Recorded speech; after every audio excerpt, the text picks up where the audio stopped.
আমি না তোমার গানে পুরো প্রেমে পড়ে গেছি। 2 টাকা দামের একটা চকলেট কিন না, তোকে দুইজনকে ভাগ করে খাওয়ামু। জান, তুমি সকালে কিছু খাইছো? বাবু চলো আজকে বিকালে আমরা নিলিবিলি ক্যাফে দেখা করি।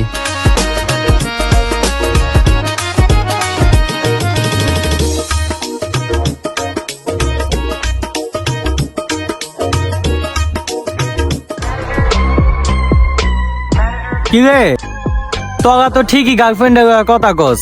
আমাকে যে কইছিলাম একটা গার্লফ্রেন্ড মিলাই দিতে, দিস ওর একটা গার্লফ্রেন্ড মিলাইয়া। বাবু জানো একটা গিফট আইছে, তোমার লগে পরে কথা কই, ঠিক আছে? তুই যে গিফটটা এর লেগে তো তোর কপালে গার্লফ্রেন্ড জোরে না। একটা নাকি গার্লফ্রেন্ড মিলাই দিচ্ছি।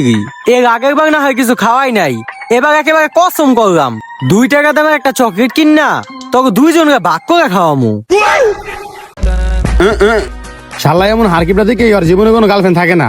হ কি রে তোরা ফিস করে আবার আমার নামে কি কস? না কিছু কই নাই, তুই যে গিফটটা এর লেগে তোর কপালে কোনো গার্লফ্রেন্ড জোরে না। আচ্ছা বন্ধু আয় তো, আমার একটা কাম আছে বন্ধু, জায়গা।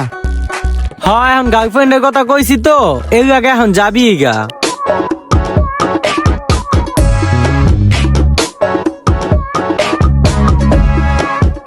এ মামা হুন, শালা জনে কিপটা, তাহলে আমরা শালা লগে গেম খেলে দিল। আচ্ছা। কেমন আছেন? মাইয়া কণ্ঠ, কে আপনি? আর আমার নাম্বার কই পাইছেন? আপনি জানেন আপনার নাম্বারটা আমি কত কষ্ট করে ম্যানেজ করছি, আপনাকে কিন্তু আমার খুব ভালো লাগে। বাবু কালকে রাতে যে সুন্দর গান শোনাইছি গা, আমি না তোমার গানে পুরো প্রেমে পড়ে গেছি। আমার একটা গান শোনাও না আবার। বুকে চিনচিন করেছে হাই, মন তোমায় কাছে চাই, আমরা দুজনারই। বাবু একটা কথা বলা ছিল। আচ্ছা বলো। আমি না অনলাইনে একটা বোরকা দেখছি, বোরকাটার দাম 1200 টাকা, তুমি টাকাটা পাঠাইবা? 1200 টাকা? আচ্ছা যান পাঠাই দিতাছি। থাক গা, গার্লফ্রেন্ডই তো চাইছে, পাঠাই দিই। শালা টাকা পাড়ায় নাকি, এতক্ষণ হয়ে গেল নাকি আবার বুঝা মুঝা গেল?